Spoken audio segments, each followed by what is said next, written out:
We are so excited for this video. Thanks for tuning in with us today. If you haven't already, subscribe to our channel and turn on your notifications so you don't miss any of our awesome projects we have coming up.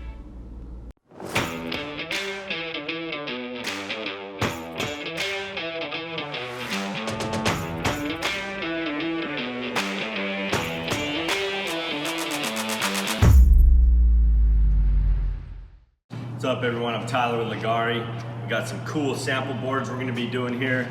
These have already been coated once. We're gonna coat right over them to show you guys some more techniques.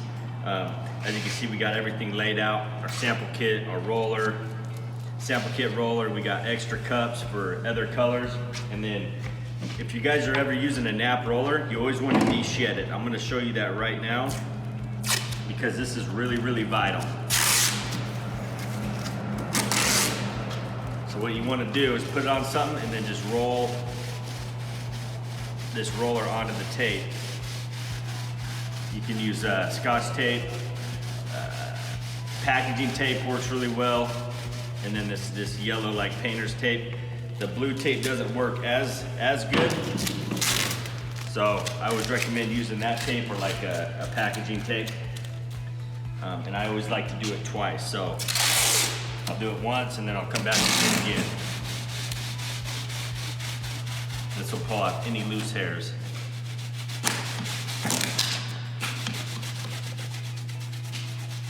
As you can see, there's a couple hair chunks in that. You see it right here? That's the stuff you don't want in your epoxy. So it's good to get it out before, or you'll be picking them out of your counter or floor or whatever. All right, so we'll start with, we're gonna be doing some more dispersing effects on this. So I'm gonna do this one first. That way, the epoxy, you want it to set up a little before you spray the effects. So we're gonna take the sample kit out. Comes with the 2 stir sticks. Your part A is in the big jug.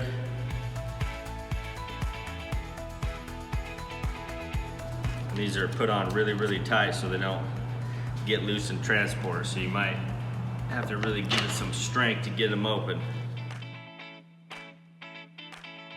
And then the little one is obviously the hardener. All our products are 2 to 1. All our resin is, I would say. And the little guys are always a little tougher to open. Now we're just gonna pour the small one into the big one. And usually your stir sticks aren't cut at the bottom, they're usually rounded. So in our tutorial videos that you get when you purchase one, it'll tell you just to cut it flat like that. That way we can get down into the corners and everything. So I'm gonna get out as much as I can. We're gonna mix for about 2 minutes. 2 to 3 minutes, you know, as long as you're mixing it good. Scraping the sides. That's the most important part, is getting it mixed up really, really good.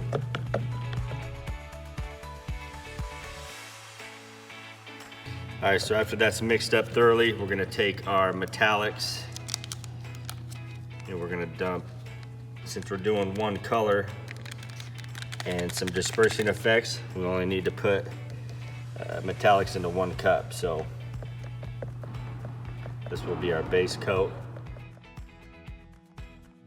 Notice I'm not mixing fast right now. I don't want the metallics like flying out because it is a really, really fine powder.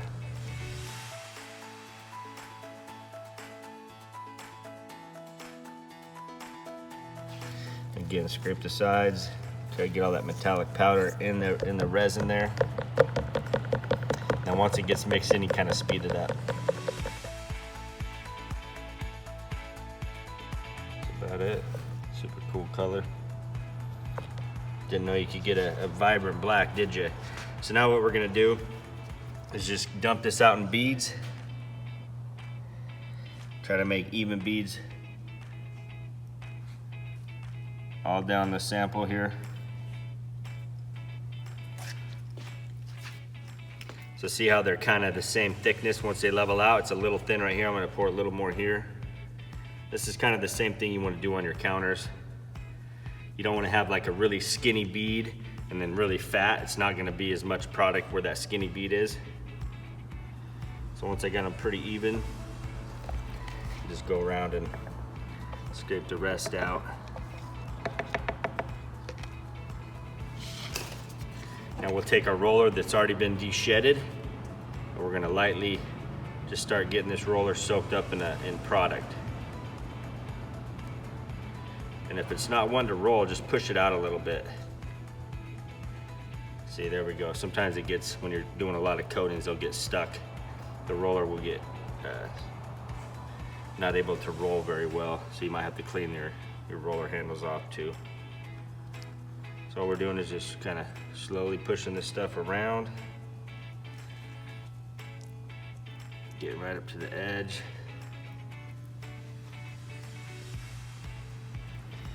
And obviously you would have a primed surface, you know, we're just going right over an old sample board.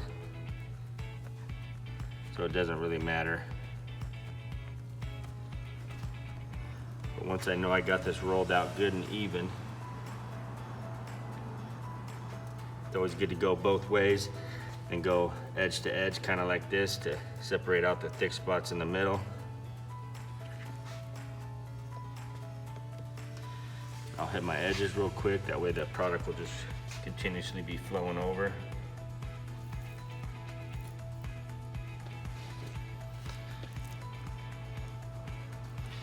I'm gonna do a swirl. This will help bring bubbles to the surface and pop. You can see them, they're just popping all over, just randomly popping.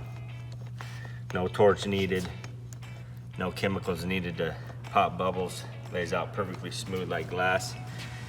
Now we're gonna, like I said, we're gonna let this sit for about 10-15 minutes before we do the dispersing effect. So I'm gonna get these other two done, and then we'll come back and do the dispersing effects on that one.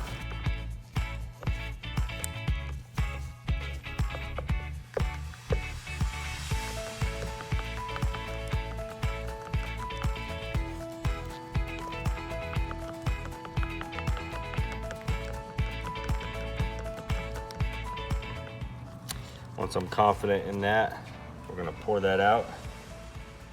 Same exact way we did last time.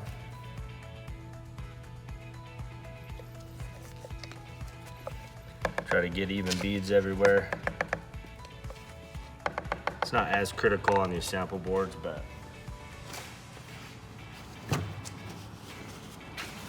it's good to just get in the habit of trying to pour even beads everywhere. And since we have already have a black roller already used, I'm just gonna reuse this. It's all the same color.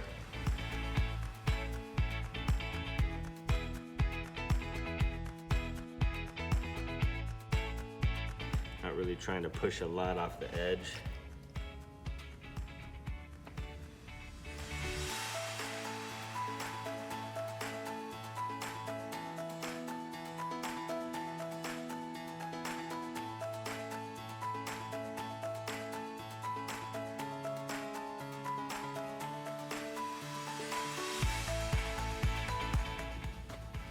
Hit our sides. Do the final roll out. And we're gonna do a swirl, just a quick swirl. Different directions.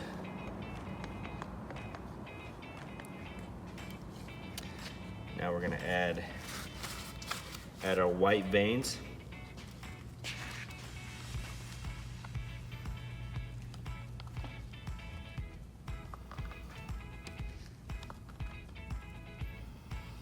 Get a little bit right on the edges. Again, we don't want them too close. Look, you don't have to use it all. You'll see when I smear this around. All we're gonna do is just lightly swirl this whole board.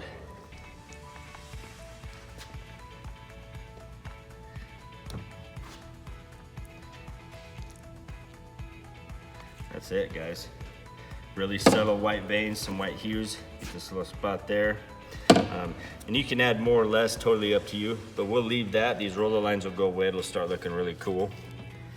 So we'll go on to the next one here. We'll do a brass base with black highlights.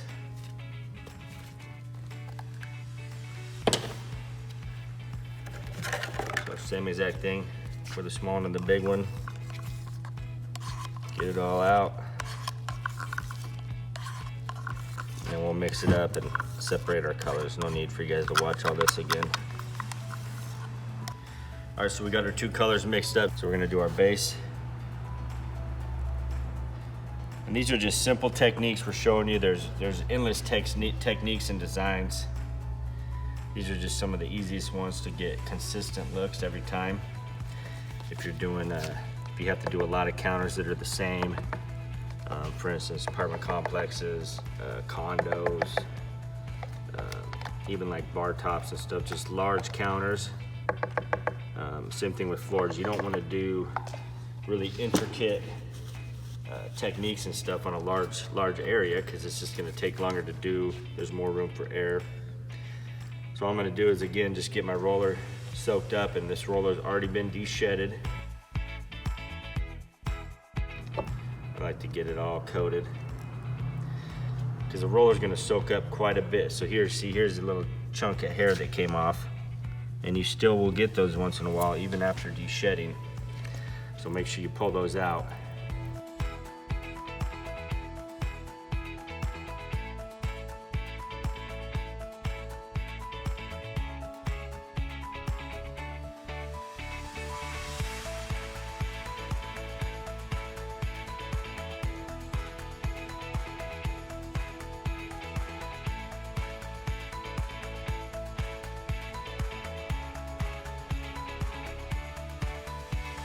Now we're gonna do our veins. So I'm just gonna do some diagonal veins and use a paintbrush to show you how simple it is to get. You just do a bunch of different veins. They don't even need to go all the way across. Do some thicker ones, some thinner ones. And then we'll take our brush, and it's always good to see how much product we have on this roller. I'm gonna get this brush soaked up. That way we're not pulling more material off of that. All we're gonna do is just hold it at a really slight angle and just go back and forth. Just real simple. And you can do this with any vein. Like the veins that we did over here, the random directions, you can do the same thing. Just go over those spots, swirl in between if you want more of a random vein pattern. This is a really cool technique, really simple. And obviously the more you blend it, the less dominant the veins will be. And you can always add a bit more. Let me say you got a little light here, so we want some more vein color. Add a couple more spots here with some black. This is just a super forgiving design, product, everything. It's awesome. And then we're just gonna blend that again. But notice how I'm really keeping that brush tilted. Try to go straight, you know, try to keep it going all the same directions. That's pretty much it for that technique. Super simple. We got our orange gold coffee. We use isopropyl alcohol, 91% or higher. I kind of want to spritz this to show you guys what clear would do to a board. This is already looking cool. See how the roller lines are starting to go away. I might spray it, I might not. I don't know, we'll see. Maybe I'll do half of it for you guys so you can see what it does. But on this one, we're gonna be doing white. So I'm gonna spray white and get it. I want some bigger chunks.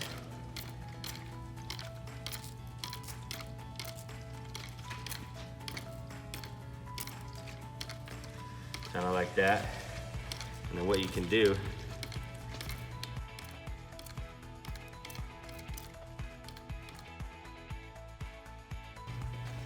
Now I'm gonna take coffee and it's gonna create even more cells in it. It's gonna create cells in between the cells.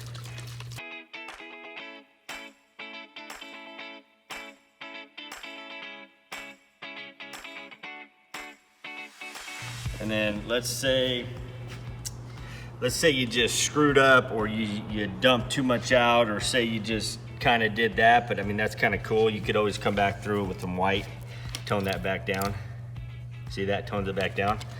But say you just don't like it, you kind of screwed up somehow, take that same roller that you had, just swirl this up again.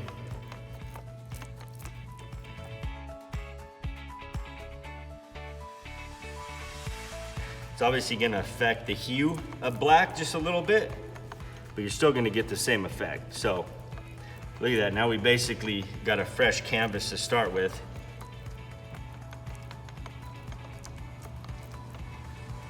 And that's just to show you guys how forgiving this product is. So now we're gonna just recreate that. We're gonna do bigger drips of white.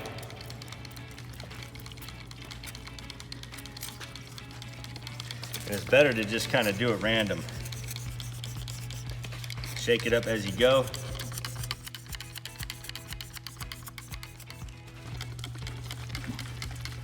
So I'm just being nice and gentle and just kind of spritzing it out there. And you can leave it like that. Obviously, the more you spray, the more effects it's gonna get. And then again, spraying the coffee, you could leave it like that. You could spray more. You could do brass. You could do any of these colors in the isopropyl. Any of our colors can be sprayed. I'm just doing a fine mist of the coffee just to create some more cells, open them up. And look at that. Just a really cool, like, granite look that you get doing this. You can see it started out like a dark sample board. Now it's a lot lighter. It's got some really cool modeling and effects going on. And you can see I got some on this board. So what I'm gonna do is just take my paintbrush and I'm just gonna finish that off real lightly. Remember, keeping it at an angle.